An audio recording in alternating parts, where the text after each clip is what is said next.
तेरे हक में फिर दुआ की, तू मुझ में है बाकी। हर बार कहा दिल ने, तुम दिल से नहीं कहते।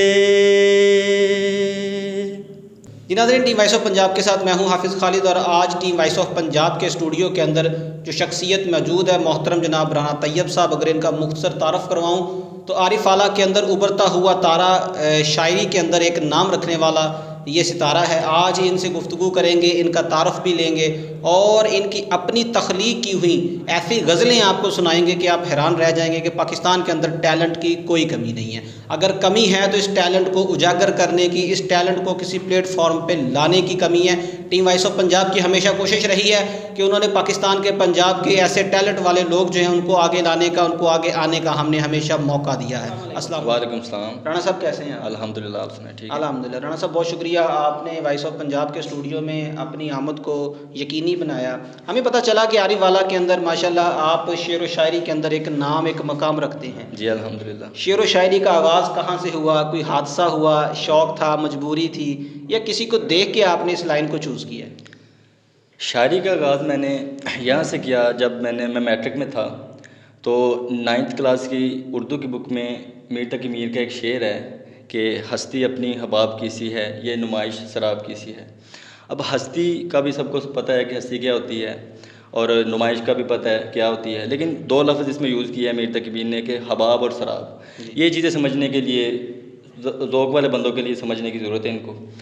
हबाब क्या है और शराब क्या है, इसको समझने के लिए मैंने गूगल किया कि ये चीज़ें क्या हैं। तो बाद में पता चला कि शराब धोखे को कहा जाता है और हबाब जो है वो बुलबुले के कहा जाता है। मीर तकी मीर ने कहा कि हस्ती अपनी हबाब की सी है कि इंसान की ज़िंदगी जो है वो एक बुलबुले की मानिंद है, ठीक है, और ये नुमाइश शराब की सी है। यानी एक बुलबुला आपकी आंखों के सामने 2 मिनट भी नहीं लगते, 1 सेकंड में फूट जाता वो। तो ये एक शराब की सी कैफियत है, धोखे की सी कैफियत है कि आपके सामने था और उसी टाइम गायब हो गया। तो ये मुझे इस चीज़ ने ज़रा मेरे अंदर इंटरेस्ट डेवलप किया कि शायरी चीज़ क्या है। फिर उसके बाद मैंने प्रॉपर, यानी मेरे बाबा जान को भी बहुत शौक़ था शायरी का और वो अताउल्लाह ख़ान, ग़ुलाम अली साहब इनके बहुत फ़ैन थे। तो उन्होंने एक दिन मुझे कहा कि आप मुझे ग़ुलाम अली साहब की एक गज़ल सर्च करके सुनाएं मुझे कि चुपके रात दिन आंसू बहाना याद है, हमको अब तक आशिकी का वो ज़माना याद है। तो मैंने ये गज़ल उनको यूट्यूब से निकाल के दी और ख़ुद भी सुनी। तो मुझे ये गज़ल जो है बहुत ज़्यादा ये अच्छी लगी और बहुत ज़्यादा इसको मैंने जब थॉरली पढ़ा सारी गज़ल को, और इसमें जो पोइट की इंटेंशंस हैं, उसमें जो पोइट का जो दिली तासुर है उसको मैंने महसूस किया। और उसके बाद ग़ुलाम अली साहब ने जिस तासुर से, जिस अंदाज़ से अपनी आवाज़ से इसको एक्सप्रेस किया लोगों के सामने, वो भी बहुत उम्दा थी। तो ये भाई यहाँ पे हमने अक्सर देखा है कि जो आपकी एज के लोग होते हैं, जो शायर होते हैं या गाने वाले होते हैं, उनके साथ कोई ना कोई इंसिडेंट होता है, कोई हादसा होता है, मोहब्बत में टूट जाते हैं, फिर वो शायरी में आते हैं या गुरुकाराना लाइन में आ जाते हैं। आपसे भी कोई हादसा तो नहीं हुआ ऐसा? जिस स्टार्ट में जैसे मैंने बताया कि ये शौकिया तौर पे मैंने की है, लेकिन जब मैंने अपना कुछ लिखना स्टार्ट किया, सबसे पहला शेर जो मैंने लिखा था वो ये था कि अंदाज़ ये तेरी बेरुखी का क्या खूब सजा देता है, आंखें तो रही आंखें दिल तक रुला देता है। क्या बात है। ये मेरा सबसे पहला शेर था जो मैंने ख़ुद लिखा था। तो शौकिया तौर पे मैंने सबसे पहले स्टार्ट किया, लेकिन शायरी में जब बंदा अंदर चला जाता है तो उसको शायरी को लिखने के लिए उसको तर्द की ज़रूरत होती है।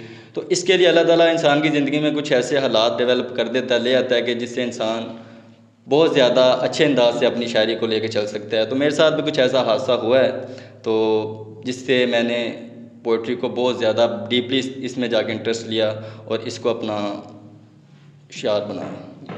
तो कैसा लगता है? ये काम मुश्किल है। कुछ लोगों का कहना होता है कि जो शेर व शायरी करने वाले लोग होते हैं वो दिन को सोते हैं, रात को जागते हैं, सिगरेट पीते हैं, चाय बहुत ज़्यादा पीते हैं।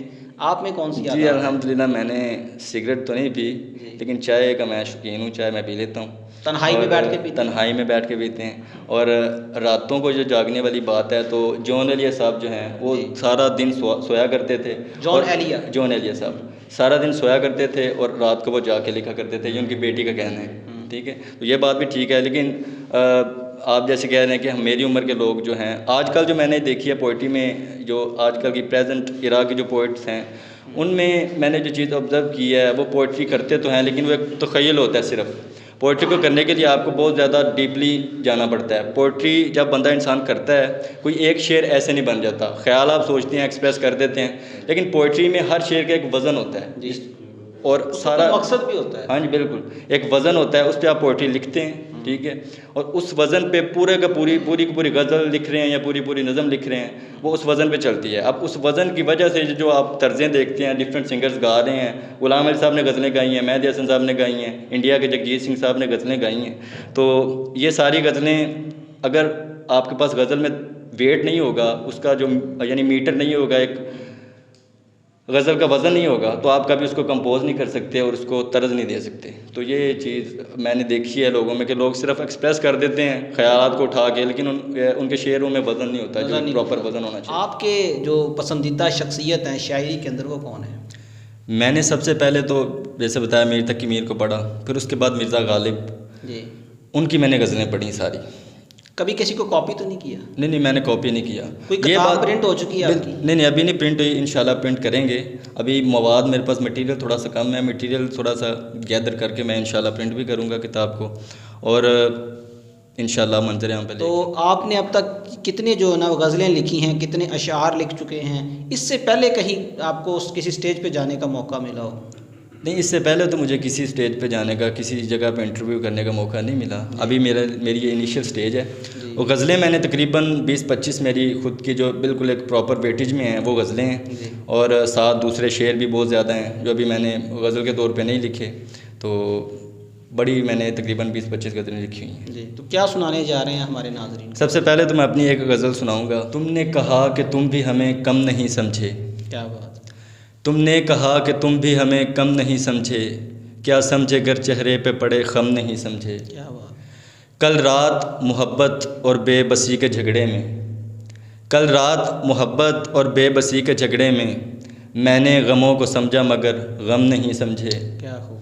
तेरे दिलासों पर वो मेरा बारहा कहना, तेरे दिलासों पर वो मेरा बारहा कहना, फिर से कहो न जाना ज़रा हम नहीं समझे। मुस्कुराते हुए चेहरे के खदो खाल देख कर, मुस्कुराते हुए चेहरे के खदो खाल देख कर सब जान लिया तुमने आँख नम नहीं समझे।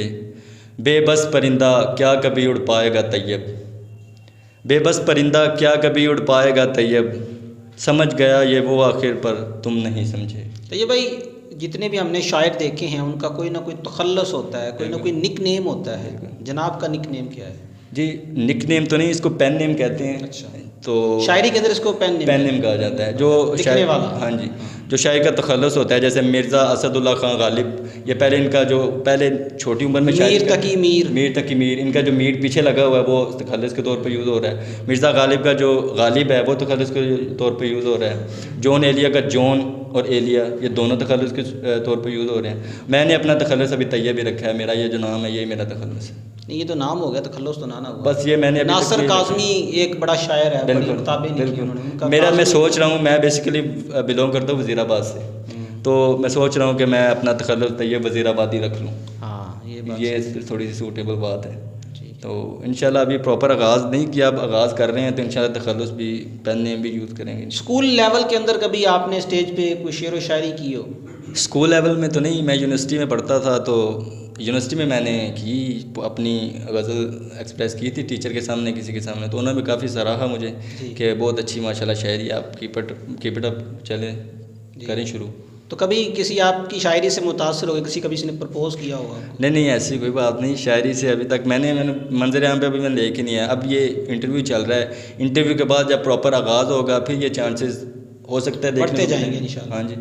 तो लेकिन एक जो पोइट होता है, अगर उसने पोइट्री करनी है तो वो इन चीज़ों पे ध्यान नहीं देता, उसने अपना यानी कि टैलेंट लेके चलना होता है, और मैं भी इंशाल्लाह अपना टैलेंट आगे लेके चलूँगा। मैं इन चीज़ों पे ज़रा कभी दिल बर्दाश्ता हो कि इस बात का शोबे को छोड़ने की कोशिश की हो? नहीं। सबसे पहले जब मैंने लिखना स्टार्ट किया तो मैंने ऐसे ही किसी एक स्टूडेंट के सामने, मेरी यूनिवर्सिटी फ़ेलो था वो, डिपार्टमेंट उसका कुछ और था, उर्दू का ही था, तो मेरा इंटरेस्ट है काफ़ी उर्दू में, तो मैंने उसके सामने कोई अपना शेर रखा, पूरी एक गज़ल रखी। उसने कहा यार वज़न नहीं इसमें, तो मुझे नहीं पता था पहले वज़न का, तो फिर मैंने उससे पूछा कि वज़न क्या होता है। उसने कहा कि इसके लिए आपको इल्म अरूज सीखना पड़ेगा, उसकी गर्दानें होती हैं, उसमें बहरें होती हैं, ठीक है। तो मैंने वो सीखा प्रॉपर, अभी प्रॉपर यानी 100% पे मैं नहीं पहुंचा, लेकिन मैंने 80% कवर कर लिया। सीखने का अमल तो सारी ज़िंदगी बिल्कुल, ये चलता रहता है और चलता रहेगा। तो कब मुतवक्को है आपकी जो किताब सबसे पहले रिलीज़ हो रही है, अंदाज़ा कब तक हो जाएगी? इंशाल्लाह आने वाले 6 माह के अंदर किताब इंशाल्लाह रिलीज़ हो जाएगी। मोहतरम, शेर व शायरी आपका शौक़ है, इनकम ऑफ सोर्स क्या है? मैंने रिसेंटली BS मैथमेटिक्स किया है जी माशाल्लाह। BZRG मुल्तान से, और अभी मैं टीचिंग कर रहा था अलाइड स्कूल में। अभी मैं स्कूल में एज अ टीचर परफॉर्म कर रहा था, तो अभी मैंने पॉज लिया, थोड़ा सा वक्फा लिया है, उसके बाद प्रॉपर टीचिंग स्टार्ट करनी है। मतलब आप मैथ के स्पेशलिस्ट टीचर हैं, एक तरफ शायरी है, दोनों का ज़मीन आसमान का डिफरेंट है जी।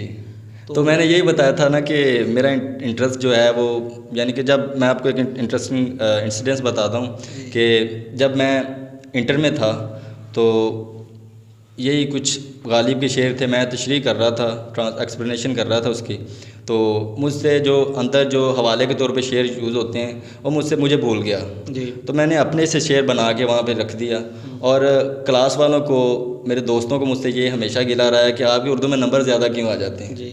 तो मेरे माशाल्लाह 100 में से क्लास में से सबसे ज़्यादा नंबर आते रहे उर्दू में, ठीक है। साइंस में कमी पेशी हो जाती है साइंस के सब्जेक्ट्स में, लेकिन उर्दू में मैं टॉप पे रहा हूँ। और क्या सुनाने जा रहे हैं हमारे नाज़रीन को? और मैं आपको एक गज़ल सुनाता हूँ। अब अपना किसी को सताना नहीं बनता, क्या बात है। हम पर किसी के दिल का अब आना नहीं बनता, जिस जगह पे आदमी हिकारत का हो शिकार, उस जगह पे उसका फिर जाना नहीं बनता।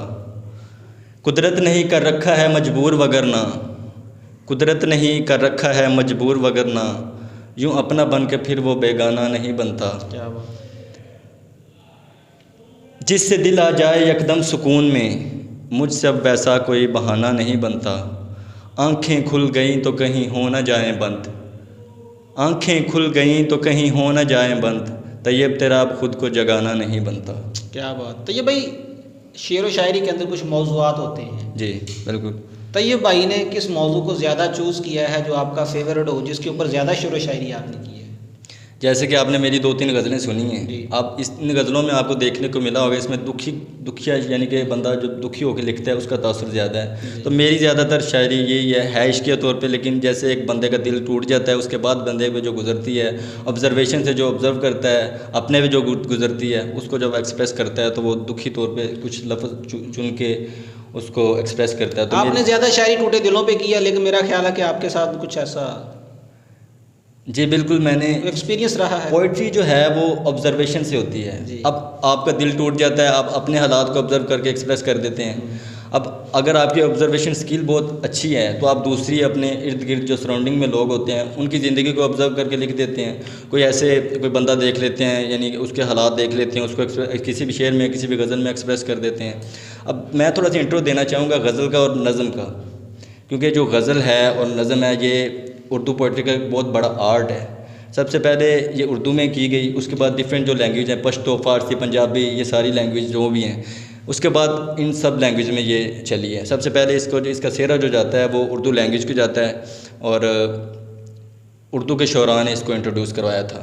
तो जो गज़ल पोइट्री में जो गज़ल है वो एक ऐसी कैटेगरी है पोइट्री में कि गज़ल में आप गज़ल में एक शेर दूसरे शेर से बिल्कुल मुख्तलिफ होता है। जैसे मीर तकी मीर का एक शेर है कि वही गज़ल हस्ती अपनी ख़बाब की सी है, ये नुमाइश शराब की सी है। फिर उस दूसरे शेर में मीर तकी मीर कह रहे हैं कि नाज़ुकी उसके लब की क्या कहिए, पंखुड़ी एक गुलाब की सी है। यानी पहले शेर में वो कैसे ज़िंदगी को एक्सप्रेस कर रहा है, दूसरे में अपने महबूब की बातें कर रहा है। तो गज़ल में ये हमेशा चीज़ रही है कि गज़ल में इंसान सिर्फ एक टॉपिक को लेके नहीं चलता, डिफरेंट तरीके से इसकी वर्सटैलिटी को एक्सप्रेस करता है। लेकिन नज़म का ये सीन है कि नज़म में आपने सिर्फ एक टॉपिक को चूज़ करना होता है और उसमें नज़म लिखनी होती है। जैसे कोई ख़त का टॉपिक ले लेते हैं, जैसे इंडिया के एक पोइट हैं जिन्होंने एक नज़म लिखी है ख़त पे कि तेरे खुशबू में बसे ख़त मैं जलाता कैसे, प्यार में डूबे हुए ख़त मैं जलाता कैसे, तेरे हाथों से लिखे ख़त मैं जलाता कैसे, तेरे ख़त आज मैं गंगा में बहा आया हूँ, आग बहते हुए पानी में लगा आया हूँ। ये नज़म ख़त पे है। उसके बाद एक और नज़म है जो लिखी है उन्होंने कि बात निकलेगी तो बहुत दूर तलक जाएगी, लोग बेवजह उदासी का सबब पूछेंगे, ये भी पूछेंगे तुम इतनी परेशान क्यों हो। जब इंसान का दिल टूट जाता है या ब्रेकअप हो जाता है या जो भी कह लें, उसके बाद जो हालात हैं वो इस नज़म में उसने एक्सप्रेस किए हैं। तो ये भाई कभी दोस्तों में बैठ के, मजलिस में बैठ के भी शेर व शायरी सुनाई है दोस्तों को? उनकी मैंने फरमाइश पर? मेरे साथ जो दोस्त रहे हैं, जैसे मैंने बताया था पोइट्री मैं करता हूँ, और मैं यूनिवर्सिटी में भी जब मैं अपने किसी दोस्त को, मेरा एक दोस्त इकरार भाई, मैं उनका नाम लेना चाहूँगा, उन्होंने हमेशा मुझे सराहा कि माशाल्लाह आप अच्छा कर रहे हो, आप करें। जी। लेकिन दूसरे जो दोस्त हैं उनके सामने मैं अगर कोई शेर पढ़ता हूँ तो वो तो पहली बात तो यकीन ही नहीं करते ये कि ये आपका शेर है। फिर वो मजाक उड़ाते होंगे। ये आपको हो ही नहीं सकता, इतने अच्छे अल्फाज आप चुन ही नहीं सकते, ये तो किसी शायर के शेर हैं, आपके कैसे हो सकते, आप कॉपी कर रहे हो, ऐसे ऐसे अल्फाज सुनने को मिलते हैं। लेकिन ये भी बात ठीक है, इंसान बहुत मुख्तलिफ शुरा को पढ़ता है, उनकी हालात ज़िंदगी को अपना एलेबरेट करता है, फिर उन चीज़ों को उठा के अपने शेर अपने अंदाज से भी एक्सप्रेस कर देता है। जैसे अल्लामा इकबाल ने कुरान पाक में से एक आयत उठाई और उसको अपने शेर में ढाला कि मोहम्मद से वफ़ा तूने तो हम तेरे हैं, ये जहाँ चीज़ है क्या लोहो कलम तेरे हैं। तो इसी तरह इंडिया के एक शायर है, उन्होंने भी अपनी एक गज़ल में लिखा है कि वो रुलाकर हंस ना पाया देर तक, जब मैं रोकर मुस्कुराया देर तक, भूखे बच्चों की तसल्ली के लिए माँ ने फिर पानी पकाया देर तक। ये हज़रत उमर फ़ारूक के दौर का वाक़या है। बिल्कुल, जब बच्चे सो नहीं थे रहे तो माँ ने पानी उबाला, खाना पक रहा है, तो ये चीज़ें, यानी कि मुख्तलिफ़ चीज़ें ऑब्ज़र्व करके इंसान जो पोइट होता है अपने शेर में ढाल देता है। मैंने एक गज़ल लिखी है, बेताबी है मेरे दिल में जब से हूँ तेरी महफ़िल में, अल्लाह कुरान में कहता है आसानी है हर मुश्किल में। ये मैंने गज़ल लिखी है, उसमें मैंने इस चीज़ को एक्सप्रेस किया। आपने यूट्यूब के ऊपर गाना भी एक आपका अपलोड हो चुका है, जी बिल्कुल। सुनाएं। वो गाना जो है वो मैंने अपना एक चैनल बना के मैंने लाहौर से रिकॉर्ड करवाया था। मेरा खुद का लिखा हुआ है, मेरी अपनी कंपोजिशन है वो, लेकिन उसका म्यूज़िक सफ्तर अली तूर शाह साहब ने दिया है। वो माशाल्लाह बहुत अच्छे म्यूज़िक डायरेक्टर हैं, और उनका शदरे मोड़ पे उनका जो स्टूडियो है। तो वो गाना आप मेरे चैनल पे जाएं और वहाँ पे जाके सर्च करें और उसको सुनें। जो गाना मैंने रिकॉर्ड किया है वो मैं आपको सुनाता हूँ। तेरे हक में फिर दुआ की, तेरे हक में फिर दुआ की, तू मुझ में है बाकी। तेरे बारे में जब भी कभी सोचा, हमने अपना गिरेबान ही नोचा। कहीं का न छोड़ा तेरे गम ने, तू खुश है किसी के साथ और हमने, तू खुश है किसी के साथ और हमने। गैर हालत बेवजह की, गैर हालत बेवजह की, तू मुझ में है बाकी। क्या बात है। अब मैं आपको अपनी एक कंपोज्ड गज़ल जो मैंने खुद उसकी तर्ज बनाई है उसको कंपोज किया है वो सुनाने जा रहा हूँ। एक मेरा सवाल यहाँ पे है कि आप शायर हैं जी, लेकिन आपने गाना भी गाया, फिर आप बिल्कुल। सिंगर भी हुए। हाँ जी, वो मैं आपको बताता हूँ। जैसे मैंने पहले गुलाम अली साहब को सुना, उनकी गज़लें सुनी, उनकी गज़लों को सबसे पहले तो जो कंपोज़र होता है या जो सिंगर होता है उसको सुर की पहचान होनी चाहिए, ठीक है। अब यहाँ पे कहा जाता है जो ये खान साहब हजरात हैं, तो मेरा ज़्यादातर वास्ता इनके साथ रहा है। मैं उनको कोई गज़ल सुनाता हूँ तो बड़े इंटरेस्ट के साथ सुनते हैं वो गज़ल मेरी। तो कहते हैं कि आपको सुरों का पता है, तो सुरों का थोड़ा बहुत पता होना चाहिए। बहुत कम लोग हैं जो लिखते भी हैं और गाते भी। बिल्कुल ऐसे ही है। जैसे अब इन लोगों में आप कह लें कि सजाद अली साहब सिंगर हैं जो आजकल के, वो लिखते भी हैं। उन्होंने एक गाना लिखा, मैंने एक किताब लिखी है, वो उन्होंने खुद लिखा और खुद कंपोज किया, खुद का है। क्या सुनाने जा रहे हैं? तो मैं आपको अपनी एक गज़ल जो मैंने कंपोज की है वो सुनाऊंगा। इसका जो पहला शेर जो मैंने अभी सुनाना है वो मेरा तो नहीं है, लेकिन मैंने कंपोज उसको मैंने की है। तो उसके बाद मैं अपनी गज़ल प्रॉपर स्टार्ट करूँगा। हर बार कहा दिल से चल भूल जाओ उसे, हर बार कहा दिल ने तुम दिल से नहीं कहते। दिल ये गम की कैद से रिहा नहीं होता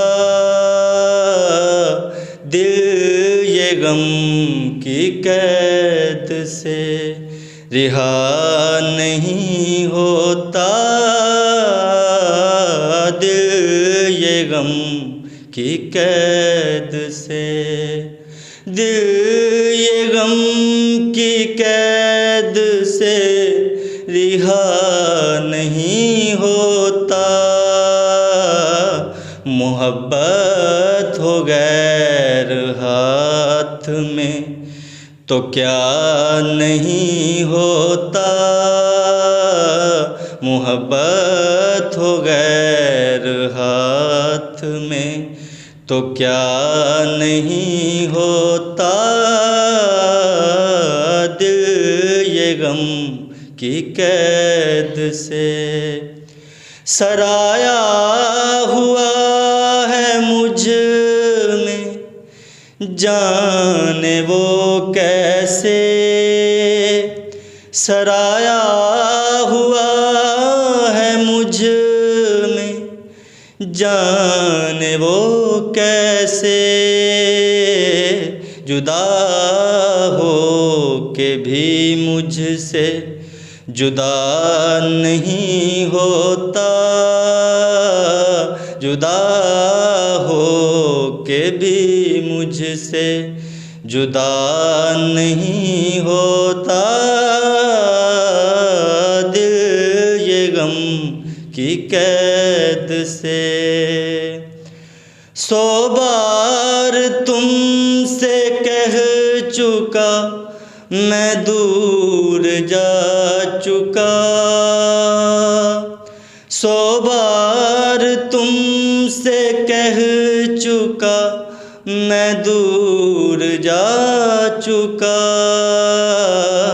लेकिन यकीन मानो कभी गया नहीं होता, लेकिन यकीन मानो कभी गया नहीं होता दिल ये गम की कैद से। मोहब्बत में तैयब बेबसी सब्र आज़मा ठहरी,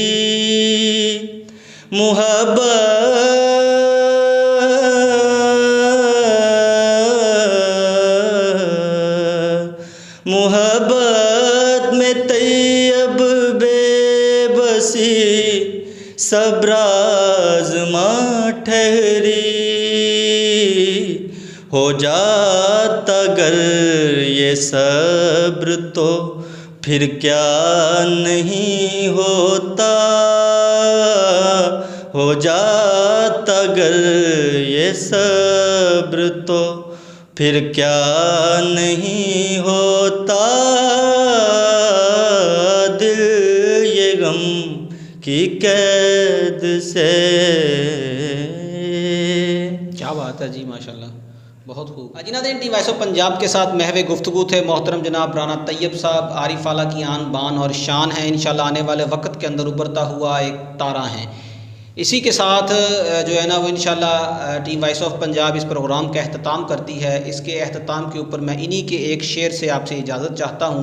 चमकता चाँद मुझे टूटा हुआ तारा नज़र आता है, न जाने क्यों हर फूल मुझे अंगारा नज़र आता है। टीम वॉइस ऑफ पंजाब बहुत जल्द मिलेगी एक नए प्रोग्राम के साथ, नए टैलेंट के साथ और पंजाब के एक नए तारे के साथ। अपना ख्याल रखिएगा। टीम वॉइस ऑफ पंजाब को इजाज़त दें। अल्लाह हामी नासर। I am very thankful to the team Voice of Punjab that they gave me a very beautiful platform to express my talent.